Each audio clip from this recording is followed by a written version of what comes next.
right, hey, it's Mike. Thanks for tuning back in. I've got a really exciting video today. I started doing TTM, and this is my first return.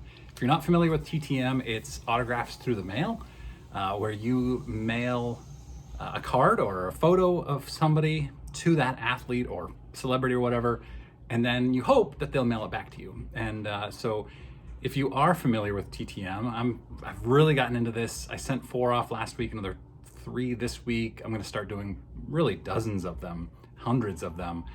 Please subscribe if you're interested in this stuff, because I'll start. I'm a big believer in go big or go home. So I'm sending out rookie cards.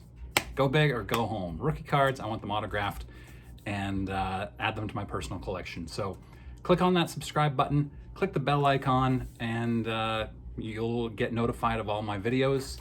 Now, I sent off rookie cards to Wade Boggs, Ryan Sandberg, I don't remember the other one, and then also Stump Merrill. And I'm not sure who this is yet.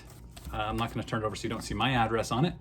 But this is it. I'm going to open it here in a minute. If it is Stump Merrill, I'll explain why I included Stump Merrill in my first go of it. So let's open it up. I also have some other great videos coming out. I went to a card shop, my local card shop today, and I've got a video coming out about that. Some recent pickups, mail day. I've got 5 envelopes that came in the mail today. So let's open this up and see. Actually, I'm gonna put the camera down here so you can see while I open it. Okay, my desk is an absolute disaster right now. I'm on vacation and have made no effort to keep it clean whatsoever, and I've got TTM supplies and I've got cards everywhere. So let's just go ahead, and I suspect that it's Stump Merrill because the stamp on the front says it came through Southern Maine, which would explain, a local guy.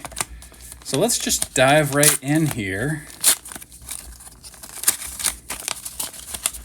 Oh, and by the way, first of all, the other person I sent a rookie card to was Bill Mazeroski, 1957 Topps. That came out of a collection I bought this fall.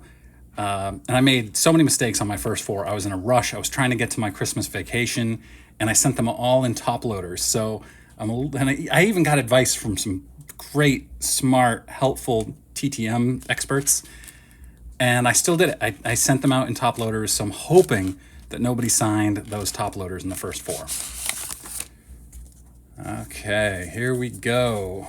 We have, yes, Stump Merrill. Best wishes, Stump Merrill. Let's see if he signed the card. It looks like he actually included more than one. He did sign the card. Best wishes, Stump Merrill. And he threw in a 1990 Topps? Oh, 91.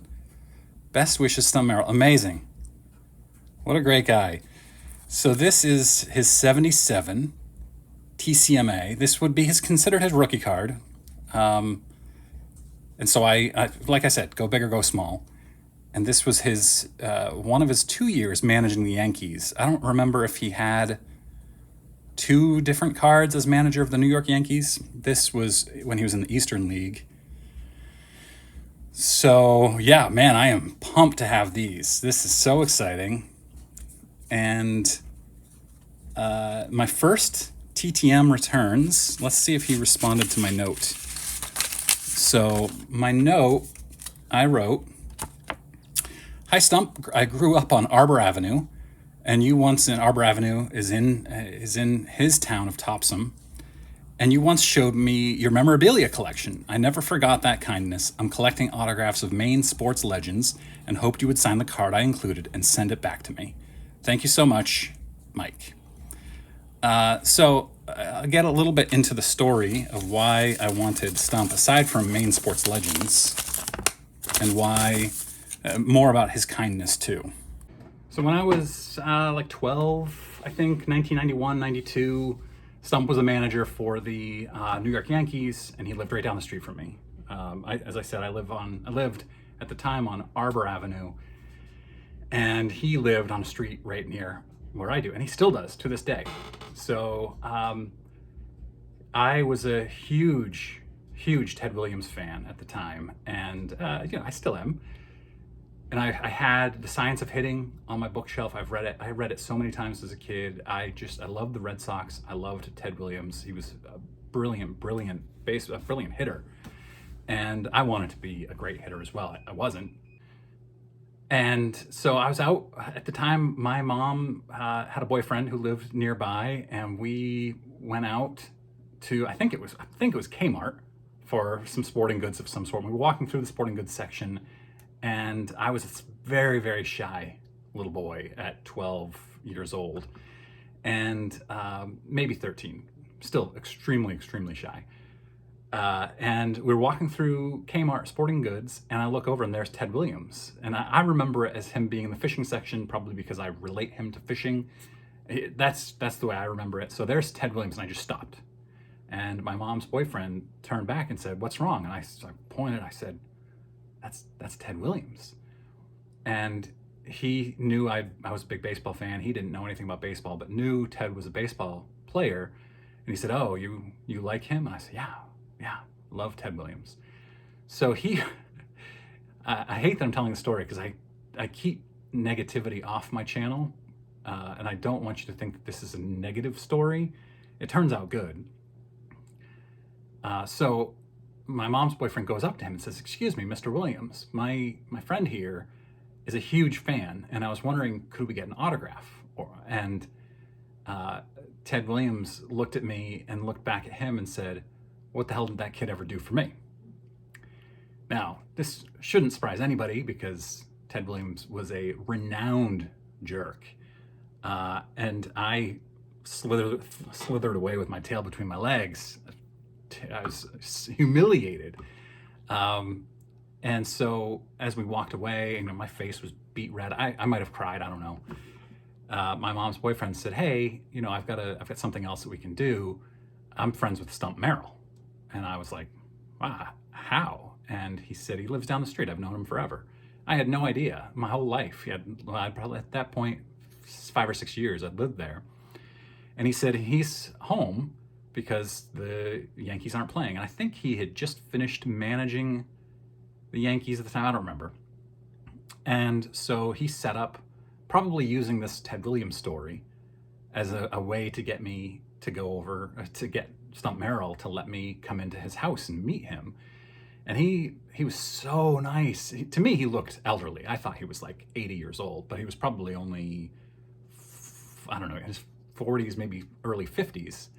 And so he brought me into his basement with my mom's boyfriend, and he had this huge a huge sports memorabilia collection from his time with the Yankees. And he'd been in baseball for decades at that point. So where other people might have a tool set, a tool bench, it was this tool bench of memorabilia, and it was unbelievable. And he spent probably an hour just showing me all this memorabilia, and it was one of those things that you never ever forget. And it didn't convert me to be a Yankees fan. That never could have happened as a Red Sox fan, but it was one of those transformative moments for me. Like, I've always believed, never meet your heroes. Well, Stump Merrill wasn't my hero, but he kind of became one because I met him. And so I thank Ted Williams for being a jerk, because I got to meet Stump Merrill and see his memorabilia collection. And he gave me Don Mattingly game-used wristbands. Why did Stump Merrill have Don Mattingly game-used wristbands? I don't know. But he gave them to me as like a souvenir of visiting him. I unfortunately don't have them anymore. I remember I still had them into my college years, but at some point I got rid of them for some reason. Maybe I just lost them. I moved a bunch in my 20s. So yeah, that's my Stump Merrill story, and that's why I got these. So really, really pumped to get this. Anyway, thanks for watching.